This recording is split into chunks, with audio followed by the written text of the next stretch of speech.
Grab your cup of coffee.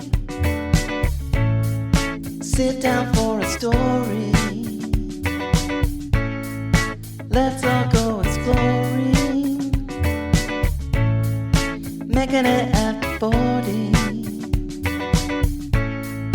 Making it after 40. Making it after 40. Hello, friends. Welcome to the Making It After 40 podcast. I'm your host, Lisa Rodriguez. I am an actor and writer who is still trying to make it after the age of 40. On this show, we explore what it means to be an artist trying to make it as a middle-aged person. Before we get into it, this is your quick reminder to rate, review, and subscribe so you don't miss a single episode. I have some really great guests coming up over the next few weeks. I'd love to reach more listeners via the algorithm gods, but I need your ratings and reviews if you're listening on Apple Podcasts. So please and thank you in advance. This week, my guest is Mary Arden Gorman, who founded LoveBug Me music right here in Los Angeles. Mary is a musician by trade, and after having her first child at 39 years old, she found herself starting LoveBug Me music in order to bring music classes to kids 0 to 6 years old. What started as a small group of caregivers and their babies in Topanga Canyon quickly grew to what is now 75 classes across Los Angeles. Mary and I chat about the timing of her shift in career focus from touring with her music to creating music classes for littles, the importance of making time for things in your life other than your career, and changing your mindset around the idea of accomplishing things in your life. I truly enjoyed my time chatting with Mary, and I hope you will too. Without further ado, here's me and Mary. Enjoy. Okay, so today on the show, I have Mary Arden Gorman. Hi, Mary. It's so nice to meet you. Hi, nice to meet you too, Lisa. Yeah, Mary is another mom from my mom's group, and I'm going to have a lot of these ladies on the show. Yeah, because there's just so many incredible and creatives in that group. Yes, and so many stories too. So many good stories. It's incredible to hear what people have gone through to get to where they are now. And so Mary is a musician and a music educator, early early development education. She has a company called LoveBug Me Music. Yes. Mm-hmm. If you are a parent in Los Angeles, you have probably heard of Mary's music school because they're everywhere. And I know I used you guys during the pandemic. I took some classes with my little one, although I think she was a little too young because we tried to do it on Zoom and she was like, whatever. She was, I think, like 18 months or 15 months. She was like, nope. She needed something in person for that age. Yeah, it was so hard, but we were really lucky that we were able to pivot to online classes. At the time, we had 65 weekly in-person classes that over one weekend, we had to switch over to Zoom once everything shut down. Oh, wow. And it was fascinating because actually before the pandemic, we focused on, we say ages 0 to 4, and 0 meaning, infants really, babies. And those were our in-person classes. But then when we switched to online classes, we found that a lot of the older siblings really were the ones that were honing in and joining in more on the classes. Obviously, babies are not really learning a lot from screens. Hopefully, no. I mean, that's not really, our target for, online learning. So it was interesting. So we actually ended up expanding our age range to up to 6 because we had older kids that were loving the classes. So that was something we didn't expect, but it was, it was nice to be able to welcome older kids too. Yeah, that's great. Well, and from what I read of your story, what I was able to find online is that you started this when you became a mother yourself, and from there and it's, from what I understand, you started in Topanga with a mom meetup group, and then quickly became music classes. And that's right. I'm very curious about your story in terms of how you made that switch from just like realizing that there was this passion and you had all this background in music to realizing like, oh, maybe this is my calling, is to bring this gift and use it as an educational tool for kids. Yes, it was quite an interesting journey for me because I began my creative life performing, doing singing, mostly in acting and musical theater when I was young. Yeah. And at some point, I decided that I wanted, instead of to portray all these characters, I wanted to be me. So Yeah. I started writing songs, and then I started performing with my guitar. You know, I was an independent music artist and toured for many years that way as an independent music artist. So it wasn't until I had my first child, as you mentioned, that I, you know, had to take a break. Obviously, I wasn't going to Yeah. be touring at the time. And in my mind, I fully expected that I was going to come back to my career. Yeah. But something shifted, as I know it does. It happens a lot. I find with the women I talk to, you know, sometimes after having a child, things just really come into focus in a different way. Yeah. And that happened with me because I researched everything I could do for my child, as you know, many of us new parents do. And I kept finding out, wow, music, movement, quality time together, these are pillars of important things that our kids really can, you know, use to have a good life. So I thought, well, goodness, I have this background already. And so my husband's a musician too. So at home, Oh, wow. we certainly had a lot of music going on around the Yeah. house. And I became really interested in movement. I became certified as a yoga teacher for children and then also Yeah. for adults because I wanted to have a mommy and me type experience, you know, and Yeah. to share in that. And my idea was, okay, how are we going to put the music and movement together? And so I started these classes, these mommy and me classes, and just added some music in to the classes, and people just seemed to really enjoy the music part even Yeah. more than the yoga. And they kept saying, hey, more music, more music. And one day I woke up and I thought, how about if I start a music class? Yeah. And so, you know, it shifted from being a movement class that featured some music to a music class that has movement and as part of it. And that Yeah. really sparked, and that just really took off.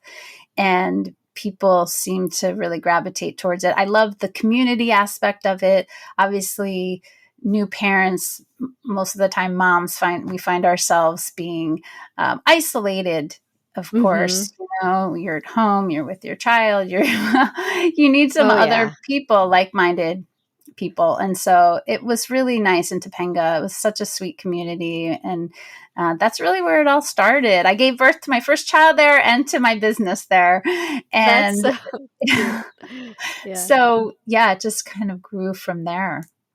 That's incredible. I mean, and how special that you get to that you were able to do something that incorporated your child. You know, I imagine your child was at all of your classes. And so you Yes, didn't have yes. to worry about childcare, which is such a huge barrier to so many parents trying to make income. It really is. And I certainly recognize my own, you know, privilege in being able to be home with my child. And I feel so grateful.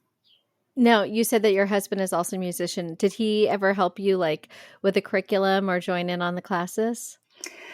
He is a bass player and Okay. he performs with a lot of different artists. And he did actually help create some of our songs, some of our original songs. Yeah. So, and he's performed when we do concerts. Mhm. Sometimes we have a band Yeah. situation. And so he plays with us. Yeah. That's really neat. I mean, that's really special when the two of you get to work together. My husband's a structural engineer, but he plays music like just as a hobby. And whenever I do like short videos or even with this podcast, he wrote the theme song and he played it. And so like it's neat when you get to do something with your partner that's creative and fun. And I keep telling we always every time we go out drinking, like or go on a date or whatever, we'll have a cup of cocktails and we're like, okay, let's make the list of our cover album. You know, we write down all the songs Yes. that we want to cover. Like one day we're gonna make this into an album. I love it. I love it. Yeah. And actually my son was also featured on our album, our first album that we put out for LoveBug Me. And my husband played bass and sang, and my son Bodie, he sang on it too. So that's really Aw. special. It's like a time capsule now. Whenever I hear those songs, I hear his little voice. And now he's Oh, 13. yeah, that is really special. And I'm sure like, you know, that 13 phase can be interesting. And he may not Yes, appreciate it at the moment, but one day he will he'll appreciate it exactly. again. Exactly. You're right on Yeah. there. Yeah. Yeah, it's interesting. We're in an interesting phase right now with our 13-year-old because it's almost like he's competitive with me. And Mm. I'm like, bro, I'm not I'm not your competition. But at the same time, it's this like push and pull where it's like he still wants to be loved and cuddled, but then like other times he's like trying to seek out his independence. So it is an interesting phase in their development where they're here and there and everywhere. And It's really true. I have been told that, and I don't know if your listeners know, but both of us have 13-year-olds, and we have a young one yes, too. Yours is yeah, 3, mine's 5. hmm, And I've been told that they both are in a similar stage of development in terms of testing boundaries. And, it's a challenging age, on both sides, which is like, great. yes. Yeah, we've got it both. We got it all going on. Oh my God. I'm so glad you said that because I have been noticing that because definitely the 3-year-old is trying to get her independence, but she still needs me and she gets frustrated that she still needs me because she Hmm. just doesn't have the motor skills to do some of the things that she wants to do. Right. And then the 13-year-old just wants to be an adult so badly, but he has boundaries and restrictions that are set for his own safety and protection. And yeah, they're, Absolutely. yep. We got it all going on. Yes, yes, we do. Well, how did you start growing the business once you kind of set up your core group? How did you find other people to like kind of help you grow that business? Because you said just before the pandemic you had 65 classes going. Yeah. That's a lot. That's huge. Yes. So I started with one class in Topanga, just me, and word of mouth spread. And then I added on classes in Topanga. And then I spread out to Santa Monica, on the west side. I added Yeah. some classes, and I was teaching them all. And then I moved to the east side, Yeah. and I still kept my west side classes. So then I started east side classes, and I had west side classes. And it became a lot, especially because I had a Yeah. child too. And it was, a lot of driving and a lot of classes. So it was really kind of a challenging situation because the business was me. I Yeah. was the person, I was the teacher, and I couldn't really figure out at first how to scale up and how to expand, Hmm. because I'm only one person. I only have so many Yeah. hours of the day. And so it was really a leap of faith, and it was trial and error. I had to find other teachers and teach them my curriculum, and Yeah.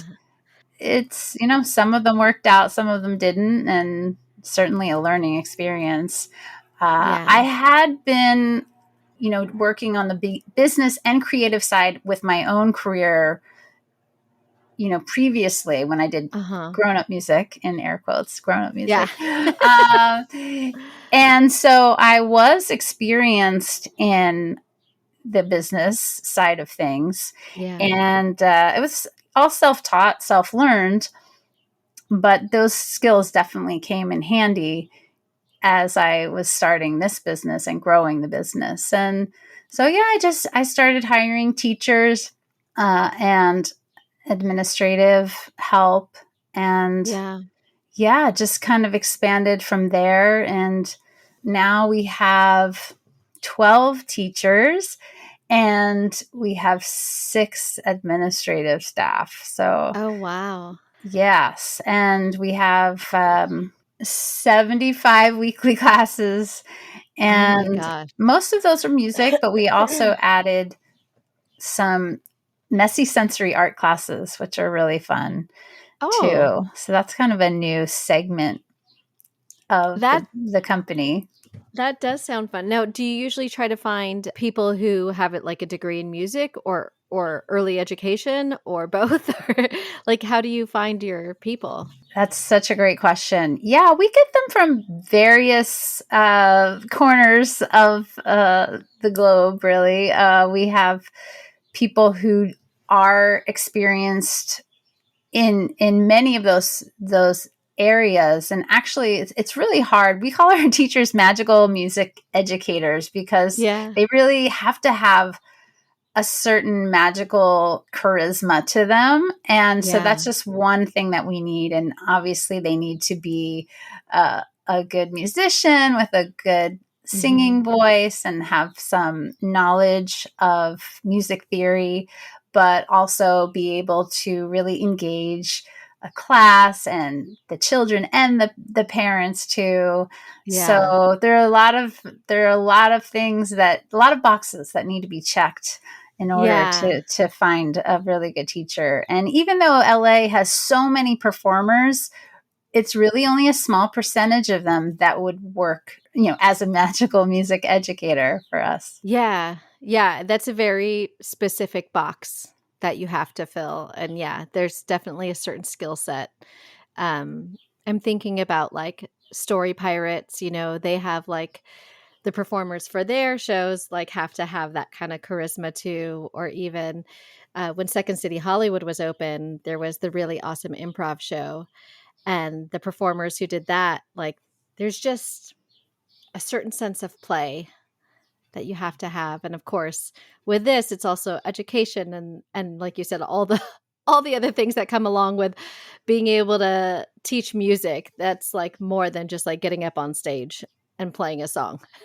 Right, exactly. And connection is super important, because I think what sets our classes apart, or one of the things, is that it's a community, and we really value connection too, not only with the teacher and the kids, but as I mentioned, also with the caregivers. It could be parents or grandparents or whoever, nannies bring their children to the classes, and then they connect with each other too. So it's a nice community.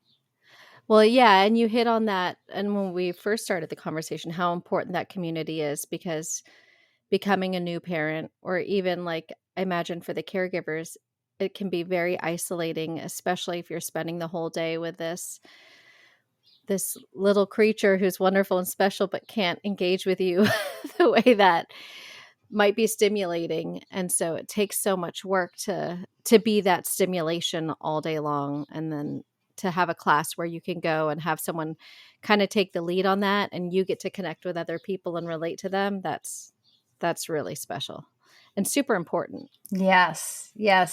There was a point in my career where I aspired to be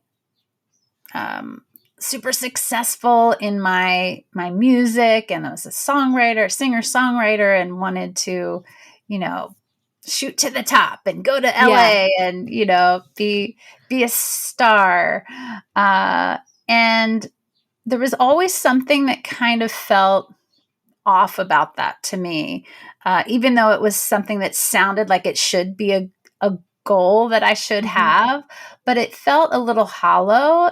And I really wanted to do something that would be meaningful and to give to the community, something that would help the world. I mean, it sounds kind of, trite, but it's really something that was important to me. And, even in my songs from back in the day, it was really important to me to make a difference in a way. And so through music was how I decided that I was going to make a difference. And I mean, it even felt to me back then that maybe it was selfish to want to be a star and be a music artist. So it wasn't until I was able to focus in on what my goal with it really was. It wasn't to become famous. It was really to connect with people in a way that is meaningful and potentially helpful. And so when this came to me, this idea to bring music to families, and I became passionate about it, so passionate. That's really when, I went out and, like I said, I became certified in yoga, because that was kind of at that time was my entry point. And I thought, like, this is how I'm going to bring people together. And so in looking back, it's kind of funny that I even went that route, because I had the music all along, the music was in me all along, but it was a learning experience, and I still am able to utilize those things. So I have to think that it was all meant to be. Yeah, it's all part of it. It is funny how, like, we can go down all these other avenues, but then you find yourself back to where it all started. And I see a theme that kind of comes up a lot in these conversations, where people kind of dabble in a lot of different things, and either it brings them all back to their original thing in one way, shape, or form, or all the other things end up being a piece of this bigger puzzle. And I was like, yeah, I tried this and I tried this and I tried this, and it turns out it was going to be this. And I use all the skills from all the other little things that I did. And that was the nugget. And I had to go through all those other experiences to find it. That makes so much sense. And really, what comes to mind when you say that is, it's not about the destination, it's about the journey. And that's really exemplified, in a career that didn't start out where it ended up. You know what I mean? It's like you said, all the little stops along the way is what makes us who we are. Yeah. I myself, I feel like I'm in that journey. I'm still trying to figure out what is my thing. Because the things that I'm doing haven't panned out the way that I thought they would. But I have gotten benefit, and I feel passion for each one of those little things. So I'm like, oh, I guess I'll find it eventually. Yes. Well, that's why I'm so glad you're doing this podcast, because I had my first child at 39. And so I didn't start my company until I was 40. So, that was a whole new life that started for me at 40. And then I actually had my second child. I was 46. So just really, it's never too late. I'm an example of that. Yeah, that's incredible. Well, so I had my first kiddo at 30, and then my second at 39. And for a minute, my husband and I were going to try to have one more, and it hasn't panned out. And we, I would always joke, I was like, I'm not having a kid after 45. Like, I'm done. That's it. I'm calling it. But I joke that it's going to happen one day. It's just I'm going to end up having a kid when I'm 46. Yeah. You never know. I was at age 45. I was pretty much, okay, this is the last hurrah. It's not going to happen. And then I got pregnant at 45 and had my child at 46. So super grateful. But such an inspiration for my business too. My kids just give me so much material, you know, in life, just the daily goings on. And I know so many of us create songs up as we go throughout the day. I assume other people do it because that's what, I do. Yeah. All day, every day, you know, ever since they were first born, songs about changing the diaper, songs about, you know, eating your food, whatever, getting in your car seat, all of these things. And, you know, they might seem trivial, but really they are helping our kids to know what's coming up next, to know how to do things. Obviously, everyone knows the ABC song, and you know, I still sing that when I'm trying to think of alphabetical order. I'll fully admit, for myself, not for my kids. So yeah, I mean, music kind of really touches so many different areas, and so I feel really grateful that I was able to have my own, you know, life workshop going on over here. Do you think that because you had your first child at 39, when the time came that you found the inspiration for LoveBug Me, do you feel like because it was later in life, you were ready to make that change? Like if you had had your kid when you were 30, do you think you would have been like, I'm done touring? Or I feel like the age had something to do with that. It's possible. It's really hard to know.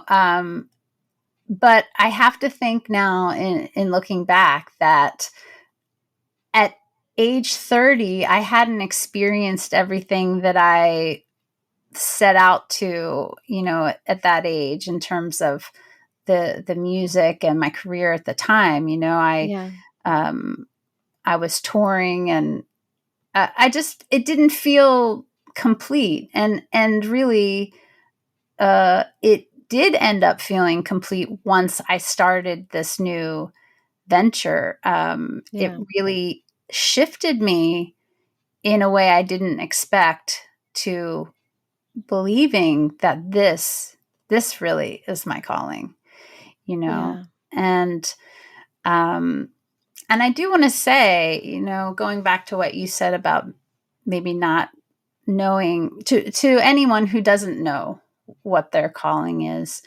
for me, I really had a real big aha moment when my brother, who is always my biggest fan, my biggest champion, he was 2 years younger than me, he passed away. And, you know, my father said to me afterwards, you know, wow, it must just be incredible for you to know that you had such an impact on his life. And because we were really close, and he was disabled from birth. And so his life was different than most of the, you know, other kids that we knew. And so, so he kind of was able to have a different kind of life because he came to all my shows. He was, you know, he was my number one fan. He helped sell my CDs. He played a little drum. My point being, though, that when my dad said that, he said, you know, really, if you accomplish nothing else in your life, you've already accomplished all you need. And I thought, whoa, it was so powerful for me to hear that. I never thought of it that way. And I think all of us are so conditioned to feel like we need to accomplish something, quote, accomplish something, to build something, to attain something. And really, why do we think that? That's not really true. If you can touch someone's life, I mean, obviously being a parent, whoa, there's no bigger influence you can have on someone. There's no better way really to affect another human being. So I don't know. I just think that we all maybe put a little too much pressure on ourselves to attain something, and really, take a deep breath and think like, wow, I'm doing it right now. This is what I'm doing. If I do nothing else but raise these kids and do the best job I can do, I think we've succeeded. I really like that perspective. And I'm sure there's a lot of people listening who needed to hear that. I think I need to hear that because there is a lot of pressure on us to do something. I really relate to the notion of wanting to like do something good in the world. And I've spoken with this a little about with past guests is, part of like for me performing and creating and telling stories is that connection and bringing healing to people through the stories or through comedy. A comedy is what I like to do the most. That's what I get a lot of joy out of. But I've had some experiences in my life that I think are worth sharing in a way to bring some healing for other people. And for me, I'd like to think that we can do that with the art. But I think my point that I'm getting to is it doesn't have to mean that it's like this mega success and this fame, like you said. It can be in just helping your children learn from the mistakes you've made or learn or grow from the experiences. I mean, you sharing that with them. It can be talking to a friend and listening to them. It can be just sharing stories on this podcast. And that's part of why I started this podcast, is to help other artists who feel a little alone because they haven't lived up to that model that's been shown to us that you have to achieve as the mega success.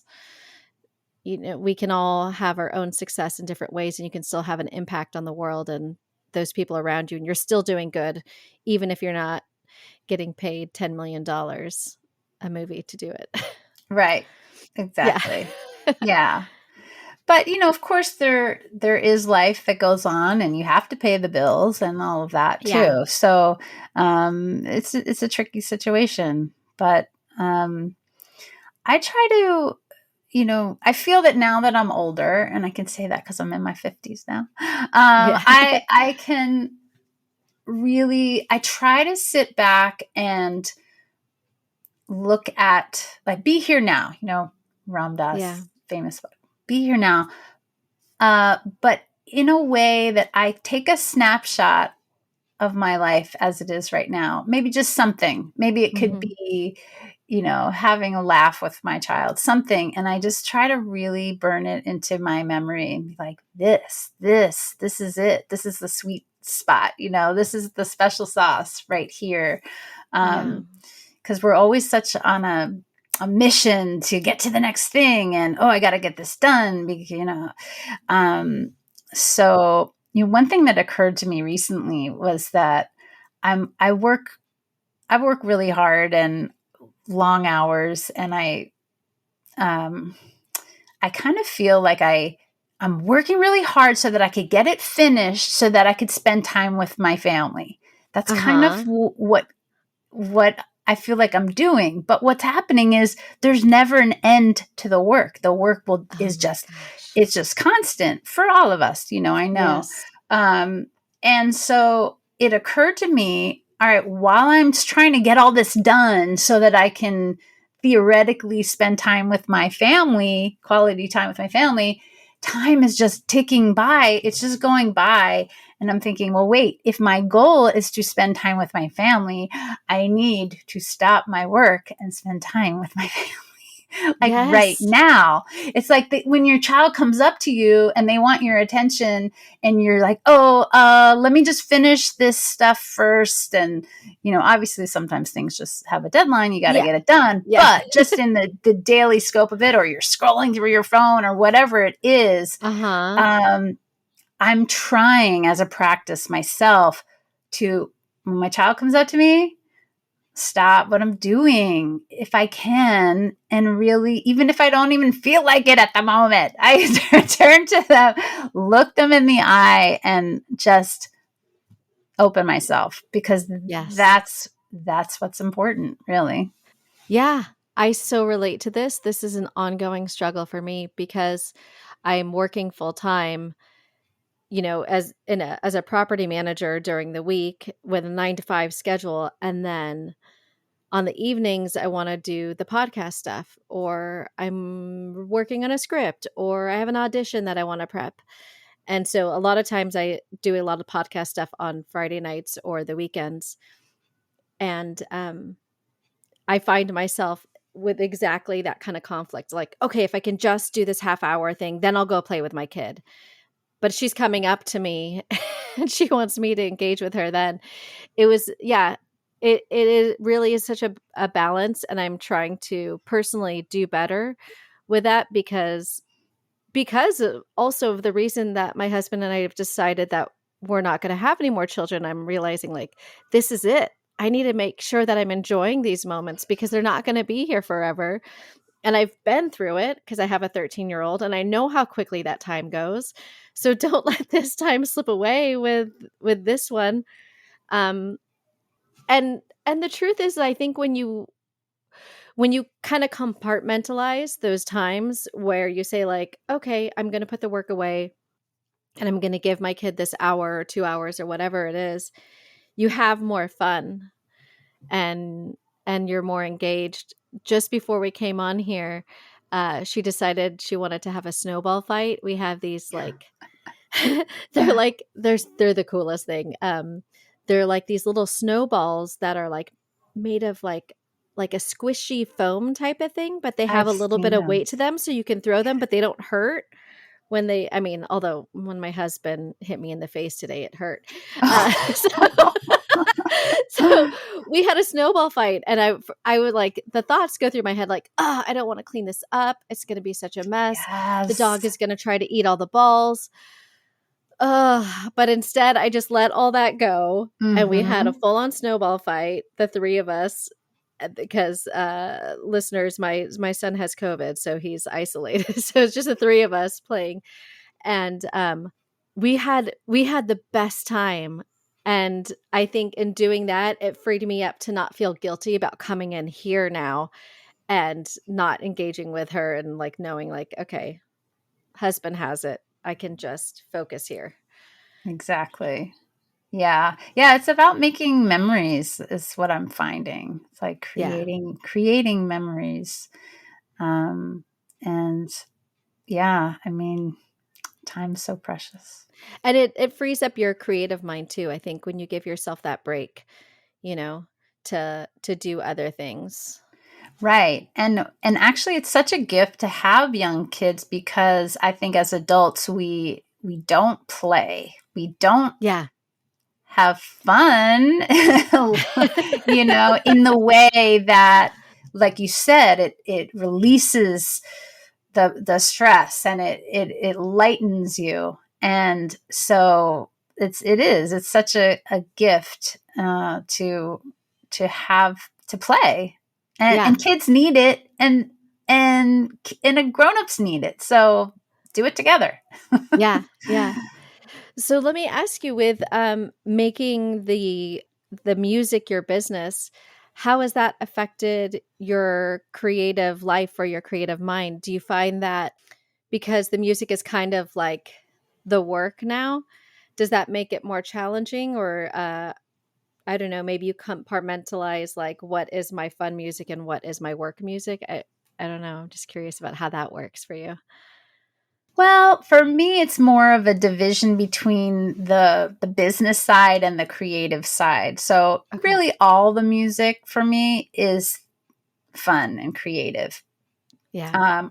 I write songs. We have our original LoveBug Me songs in our classes, and I love that. And now what happens, and probably a lot of business owners who have a kind of a creative career might find themselves in this boat too, is that the business side starts to grow and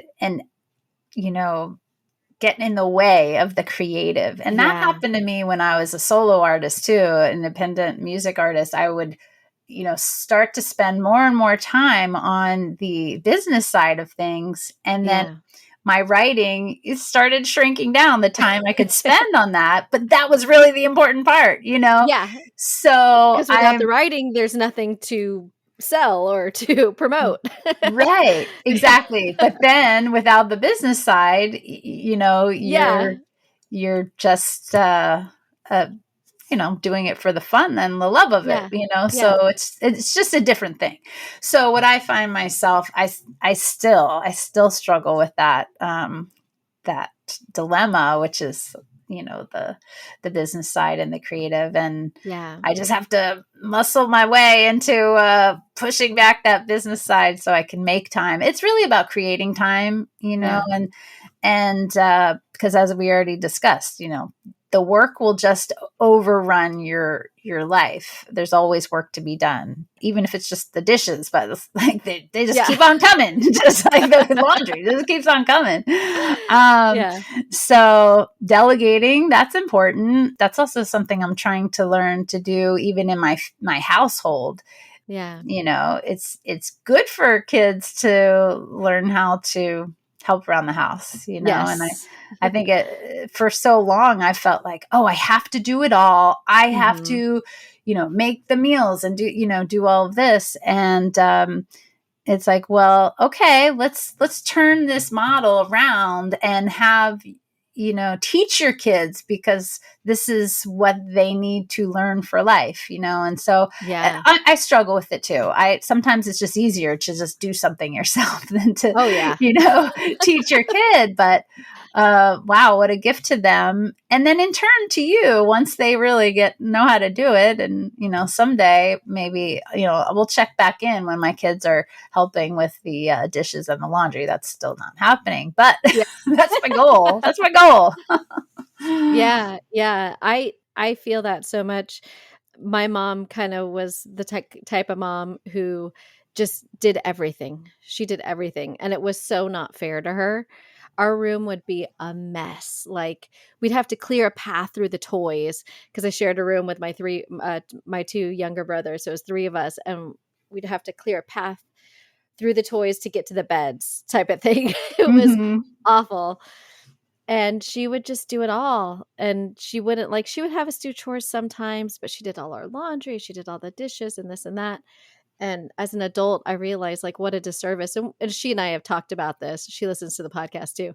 But, she's like, I was just trying to be the perfect mom, the perfect, wife. And I felt like that was my role, was to do it all. And, and I tell her, like, you shouldn't feel guilty about it. You were just doing what you thought was best. But I do think that with my kids, I'm trying to, because I find myself falling into that same trap, because that was what was modeled. And so I have to actively, enforce chores. Right. For the husband too. I very easily fall into that people pleaser, codependent behavior. It's a theme in my life that I've tackled and worked to correct. So yeah. I feel you on that. Yeah. Well, let me ask you, as you continue to grow the business and you continue to age into, I don't know, I was going to say career, but I feel like it's the career, but it's also like this, it's this business model, and it's the music, and like, what's really special and unique about your business is that it's so intertwined. It seems like it's so intertwined with like your creative spirit and who you are. And so it's not just like its own entity. It seems like very much you. Like, what do you look forward to as it continues to grow and develop? That's such a good question. I do hope that there's going to be a period where I'm not working 80-hour work weeks. So in looking ahead, this is what I'm... Delegate. Yes, I was just going to say, I'm going to manifest that. I'm going to delegate more. And it would really be such a joy for me to... Well, I was going to say it would be a joy for me to really focus more on the creative side of the business. And that is what I am looking forward to, as I age. But I do enjoy the business side. I know some creative people don't enjoy the business side, but I find it really, really stimulating and challenging and exciting. And so that's just a different part of my personality. So I kind of have the creative side and the business side. But to answer your question and looking forward to my older years with the business, I feel like, working more on the songs, the videos, the lesson plans, the program as a whole, that really lights me up. Yeah. Do you see it ever expanding out of the LA region? Like, are those some of your long-term goals? Yes, we've had a lot of our clients from over the years. Some of them have moved out of state or even out of the country, and they often reach out to me. When are you going to have a branch in Costa Rica, in New York, Colorado? How about we just try San Diego or San Francisco first? Yes. Well, that is in the works. That is something that I do hope to, continue to expand. LA is so huge right now. We have a studio in Pasadena, one in Los Feliz, and we are just going to be opening a new studio. This is breaking news, actually. Hasn't been announced yet, but in Santa Monica. So that's awesome. Yeah. So there's still a lot of expanding within LA that we're still on track to do. But certainly, we're open to expanding beyond LA. Yes. Okay. So this is my own little thing. I love that you said Los Feliz instead of Los Feliz. I go back and forth. I must admit. I know. It's an internal struggle for me. Yes. Yeah. It's so funny. And I don't know if it's because I grew up in California or if I grew up with Spanish around me, but I've always said Los Feliz. And so when I hear people say Los Feliz, I'm like, what? Huh?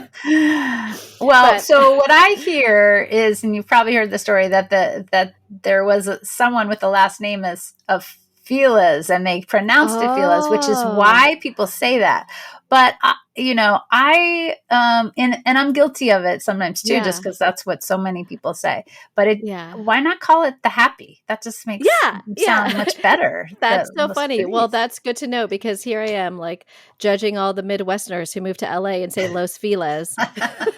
This is a very LA thing, listeners. So if you're not from LA, you may not realize it's a thing where everybody calls Los Feliz Los Feliz, and you should look it up though. Don't quote me on it, but that's just the story I've heard. Yeah, it's my own personal thing that I don't understand, why people call it Los Feliz.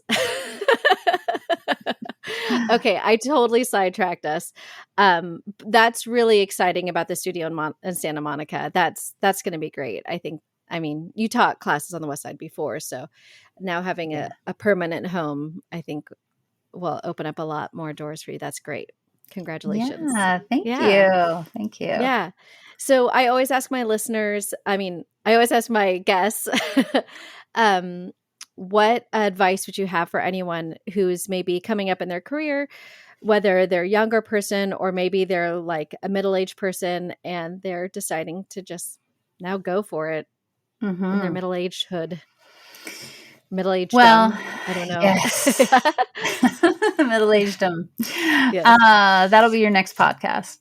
Middle-aged. Yeah. I like it. My advice would be, don't wait.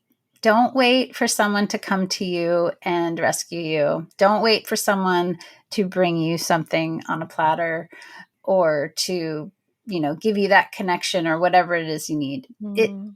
It's, I think, imperative, especially as we're aging. It's more top of mind, but now's the time. No one else is going to do it. There's no excuses. It's so easy. I know I have so many excuses for myself, but it's you're your life's director, right? Yeah. Honestly, no one's coming to direct you. You want to be the director. Otherwise, you're just kind of ebbing and flowing with what's around you. And and then you're going to wake up one day and say, wow, all that time went by and I didn't accomplish anything I wanted to. So, that's one of the things I want to share. I already mentioned about being here now with kids. So if you have kids like this, don't waste it. I know you echo the same.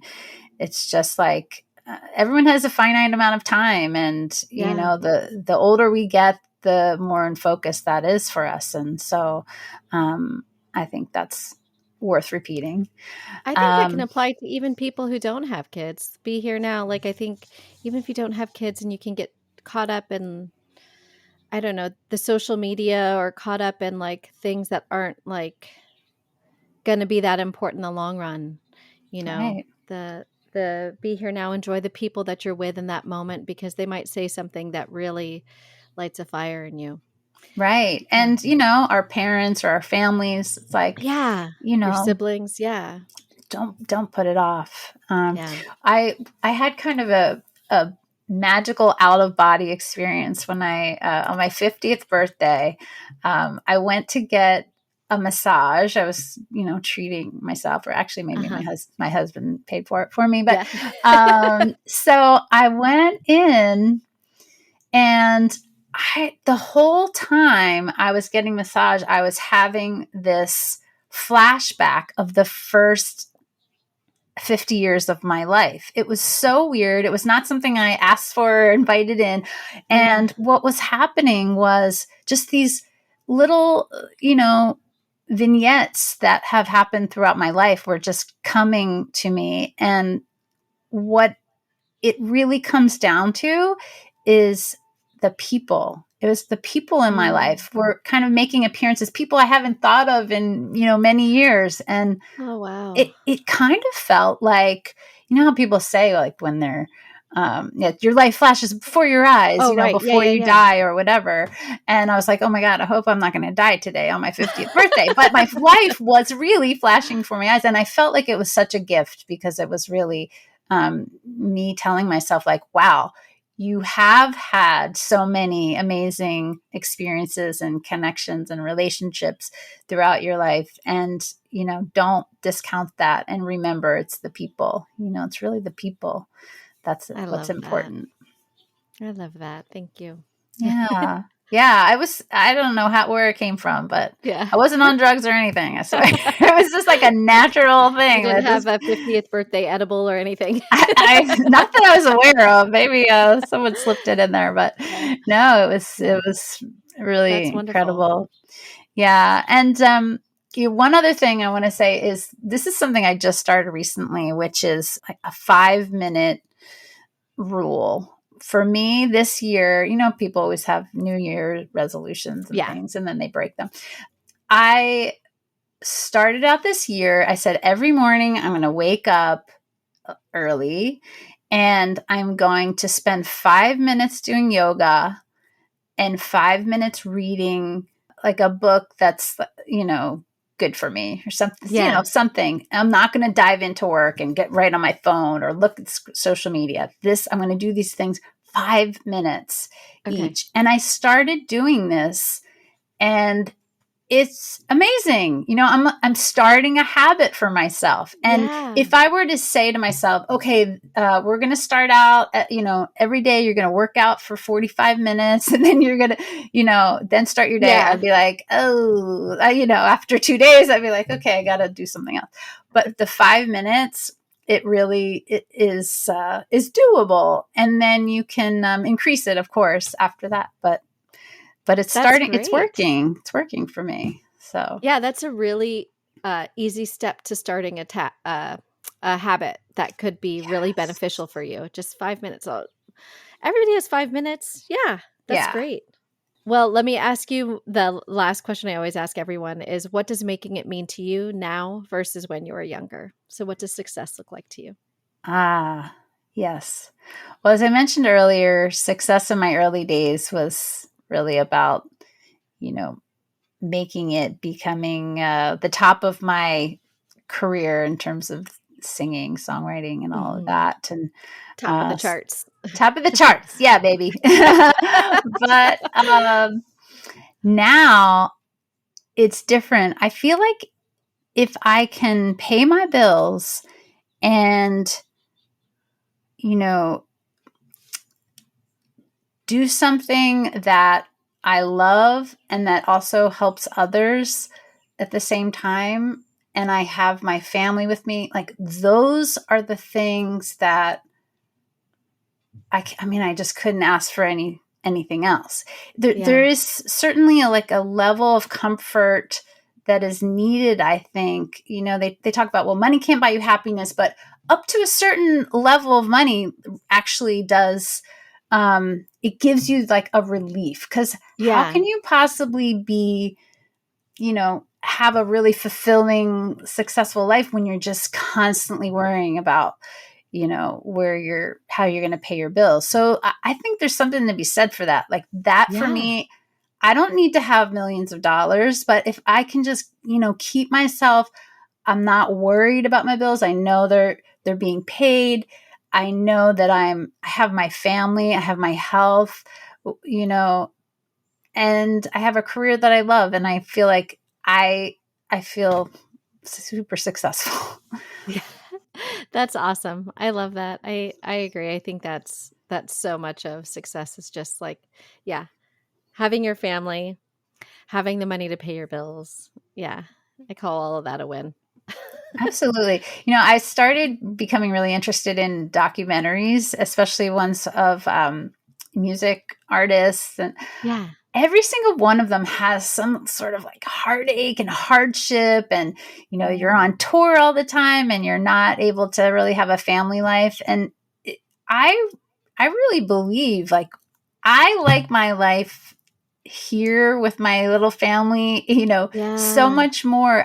I really believe that if I had gone that other route and, become a big, successful touring artist, that I would not have the satisfaction, and the joy that I have now. So I feel good about my choice. Yeah, I think you should, because you still get to do your art and you get to pay your bills and you have a family. So yeah, you kind of ended up with it all. I think your story is super inspiring in the idea of finding your destination, not knowing what it was going to be, but finding your destination. It turns out it wasn't what you thought it was going to be, but it's so much better. Yeah. It's even better than you thought it was going to be. And that came in the letting go and the lean, or I don't know if it's so much letting go. Maybe it's just leaning in when you had that child and you started to you started your mom group and then leaned into the making classes. And you just kept leaning, like every time something felt right, you kind of followed that. And then something else felt, you need to make a little adjustment because this feels a little more right. And you follow that. And then now here you are. That's amazing. We should all want to have that kind of story and that kind of journey. Thank you. Yeah. And it didn't come when you were 25. It came when you were 40. Came in your 40s. And that's God, that's so rewarding. I'm so happy for you. Thank you, Lisa.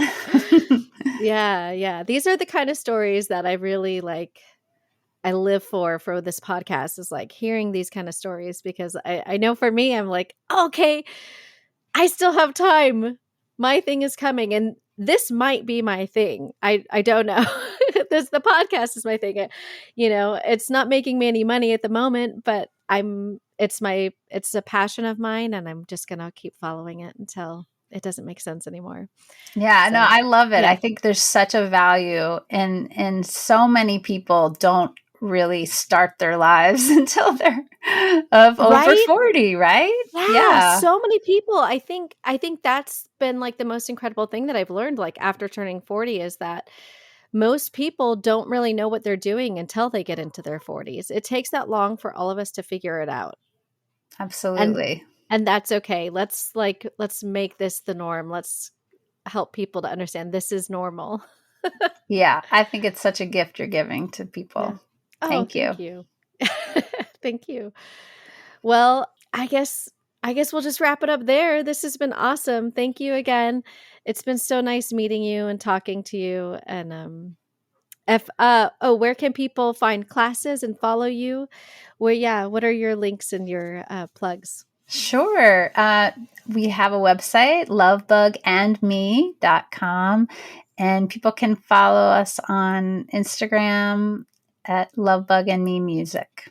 Awesome. And I will link all this in the show notes as always. Well, thank you, Mary. It's been such a pleasure, and we'll talk again soon. Okay. Thank you, Lisa. Okay. Thanks. Thank you all for listening to this week's episode of the Making It After 40 podcast. You can follow LoveBug and Me Music on Instagram at LoveBug and Me Music, or check out their website, lovebugandme.com. If you're enjoying the show, don't forget to rate, review, and subscribe wherever you listen. And please share the show with your friends. Share it on Instagram. Stories is a great way to share it. Be sure to follow the show on Instagram at Making It After 40, the number 40. And to catch up on what I'm doing when I'm not podcasting, check out my Instagram at Lisa Rodriguez. Thank you all for listening and have an excellent week.